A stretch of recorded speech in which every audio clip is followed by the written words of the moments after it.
திரு கோபிநாத், இங்க முதலமைச்சர் இன்றைய அறிவிப்பாக ஒரு 14 துறைகளுக்கான ஒரு புதிய அறிவிப்புகளை சொல்றாங்க. அது தமிழ்நாடு 2030 அப்படிங்கிற ஒரு விஷனாகவும் அது இருக்கும் அப்படிங்கிற ஒரு பார்வையை முன்வைக்கிறாங்க. ஏற்கனவே வீடு கட்டும் திட்டம் உள்ளிட்ட பல்வேறு விஷயங்கள்ல பிரதமரே கூட நேரடியா குற்றம் சாட்டி இருந்தார் மாநில அரசு மேல. இப்ப கிட்டத்தட்ட கிராமப்புறங்களிலும் நகர்ப்புறங்களிலும் சேர்த்து ஒரு 7 லட்சம் கான்கிரீட் வீடுகளை கனவு இல்லம் திட்டத்தின் கீழே கட்டப்போறோம் அப்படிங்கிற ஒரு அறிவிப்பையும் முன் வச்சிருக்காங்க. எப்படி பாக்குறீங்க? முதலில் ஆசையை தூண்டுகிறார்கள். திராவிட முன்னேற்ற கழகத்தின் தலைவர் இன்று அவசரமாக 14 திட்டங்களை வெளியிடுகிறார் என்றால் தேர்தலில் அவர்களுடைய தோல்வி, அவர்களுடைய ஸ்திரத்தன்மை நிற்காமல் போய்விடுவது என்பதை உணர்ந்திருக்கின்றார். அதனால் கூட்டணி கட்சிகள் பல கட்சிகளை தன்னோட இணைத்துக் கொண்டிருக்கிறார். பல கட்சிகளிடமிருந்து ஆள் பிரித்துக் கொண்டிருக்கின்றார்.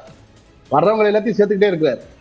ஒரு நல்ல ஆட்சியை கொடுத்திருந்தார். ஆனால் கடந்த 4.5 ஆண்டுகள் 5 ஆண்டுகள் ஆட்சியில் ஒரு நல்ல ஆட்சி, நல்ல நிர்வாகம், ஒரு ஊழலற்ற நிர்வாகத்தை கொடுத்திருந்தார். ஆனால் மக்கள் அவர் மீது நம்பிக்கை வைத்திருப்பார்கள். நம்பிக்கை பெருமளவு இல்லை, கிட்டத்தட்ட நம்பிக்கை இருக்கா இல்லையாங்கிறது தேர்தல் முடிவுகள்ல தானே தெரியும்.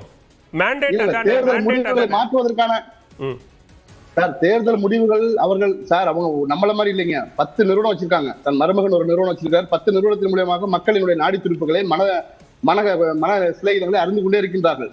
அவர்களுக்கு தெரியும் மக்கள் மத்தியிலே நாம் மிகவும் அம்பலப்பட்டு போய் நிற்கிறோம். இந்த ஆட்சி மிகவும் ஒரு கெட்ட பெயரை சம்பாதித்திருக்கிறது. மீண்டும் நம்ம ஆட்சி அமைய முடியாது என்பதற்காக ஆசையை தூண்டும் விதமாக நாங்கள் மீண்டும் வந்துவிடுவோம் என்ற அதீத நம்பிக்கையின் வெளிப்பாடாக மக்கள் மத்தியில காட்டும் பொழுது ஒரு குறிப்பிட்ட வகைத வாக்குகள் அதுல அதிகரிக்கலாம் இல்லைங்களா?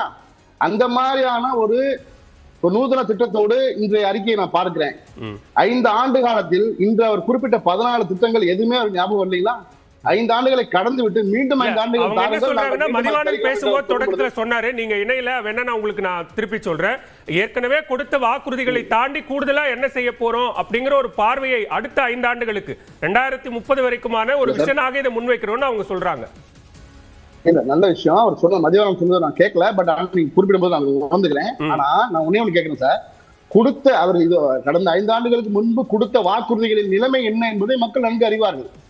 5 ஆண்டுகளில் 5,000 ரூபாய் கடைசியாக கடந்த வாரம் கொடுத்த அந்த நிதி பகிர்வை தான் பெருமையா பேசிக்கிறாங்க. மக்களுக்கு நாங்கள் 5,000 கொடுத்து விட்டோம், அதை தான் பிரதானமா பேசுறாங்க. அப்ப அந்த 4.5 ஆண்டு காலத்தில் அவங்க பிரதானமாக பேச வேண்டிய விஷயங்கள் மக்கள் நலத்திட்டங்கள் எதுவுமே இல்ல. இவங்க தெளிவா முடிவு பண்ணிருக்காங்க, நாம் மீண்டும் வெற்றி பெற வேண்டுமானால் இன்னும் பல கூட்டணி கட்சிகளை சேர்க்க வேண்டும், நமது அணி வெல்லாது என்கின்ற அவநம்பிக்கை அவர்களுக்கு ஏற்பட்டு விட்டது. அதன் அடிப்படையில் அவர்களுடைய திட்டமிடலுக்காக, அதாவது அவர்களுக்காக திட்டமிடுவர்கள் வியூக வகுப்பாளர்கள் இது போன்ற பல திட்டங்களை அவர்கள் அறிவிக்க வைத்துக் கொண்டிருக்கின்றார்கள். விதிகை 110 கீழ் ஏகப்பட்ட திட்டத்தை அவர் அறிவிச்சிருக்கு. 2வது வீடு கட்டும் திட்டம் என்று ஒன்று சொல்கிறார்களே, பாரத பிரதமர் ஆவாஸ் யோஜனா திட்டம் மூலமாக பயனாளிகள் பயனடைந்து கொண்டிருக்கிறார்கள் நாடு முழுவதும், இந்தியா முழுமைக்கும்.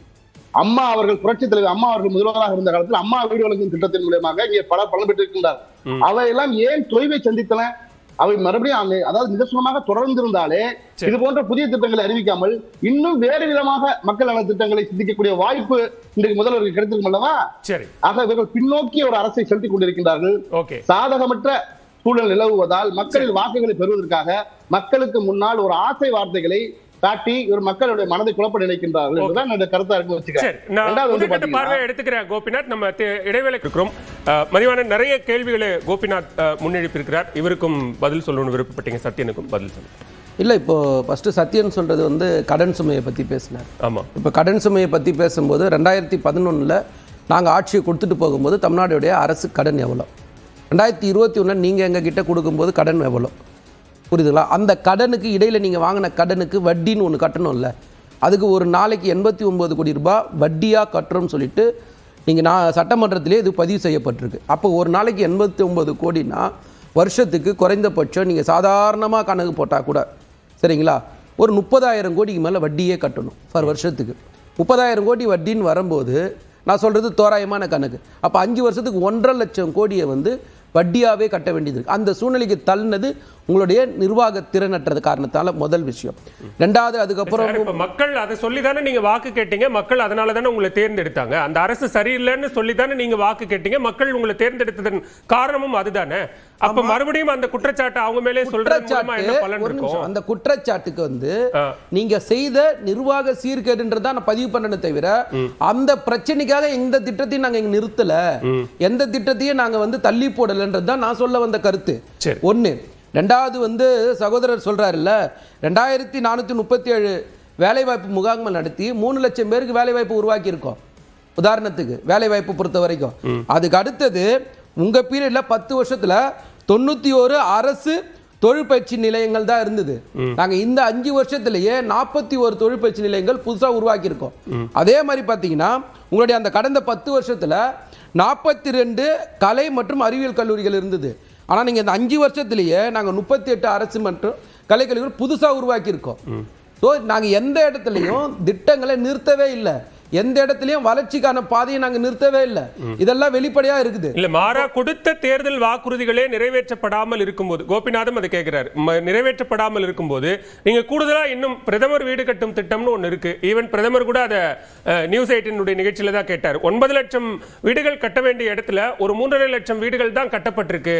அதை கட்ட விடாம தமிழ்நாடு அரசு தடுக்குது அப்படிங்கிற குற்றச்சாட்டை முன்வைக்கிறாங்க. அதுதான் அவரும் கேட்கிறாரு. இப்போ பிரதமர் வீடு கட்டும் திட்டத்துல கிராம பகுதிகளில் பாத்தீங்கன்னா ஒரு வீடுக்கு நீங்க ஒன்றிய அரசு எவ்வளவு கொடுக்குறீங்க? வெறும் 72,000 ரூபாய் கொடுக்குறீங்க. மீதி காசை யார் கொடுக்குறா? மாநில அரசு கொடுக்குது. அப்ப மாநில அரசு கொடுக்குற திட்டத்துல நீங்க எப்படி பிரதமர் வீடு கட்டு திட்டம் பேர் வைக்க முடியும்?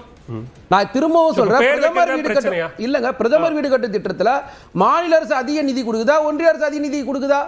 அதை நீங்க பிரிச்சு பேசணும்ல. முதல் விஷயம், நீங்க 1 லட்சம் வீடு 3 லட்சம் வீடுன்னு பிரதமர் போய் சொல்றாருன்னா, நான் முதல்ல இருந்து சொல்றேன், பிரதமரா இருக்கட்டும் பாஜக காரங்க யாரா இருந்தாலும் சரி, எந்த தரவுகளுமே இல்லாம பேசுறாங்க, எந்த ஆதாரமே இல்லாம பேசுறாங்க. எல்லா இடத்துலயும் நான் சொல்ற எல்லாத்துக்கும் வந்து வெளிப்படையான இந்த திட்டத்தை குறிப்பா சரி, ஜல்ஜீவன் திட்டத்தை பொறுத்த வரைக்கும் நாங்க கேட்கிறோம் சார், ஜல்ஜீவன் திட்டத்துக்கு தர வேண்டிய நிதியை நீங்க கொடுக்காம இருக்கின்ற கேள்விக்கு பதிலங்க 3112 கோடி. அதை பத்தி பேச தயாராவே இல்லையே. அப்போ எல்லாமே நீங்க பொய்யான தரவுகள் தான் சொல்றீங்க. நீங்க தமிழ்நாட்டோட ரயில்வே திட்டங்களுக்கு நிதி ஒதுக்குறது வெறும் 2.05 தானே. சத்யன் வந்து MSME தொடர்பா ஒரு கேள்வி எழுப்புறாரு. MSMEல நீங்க ஏற்கனவே இருக்கக்கூடிய அளவை குறிப்பிடும் போதும் அதை விட குறைவா தான் இப்ப நீங்க முதலமைச்சர் இன்னைக்கு அந்த விஷன்ல அறிவிச்சிருக்காரு அப்படிங்கிற ஒரு பார்வை வைக்கிறாரு.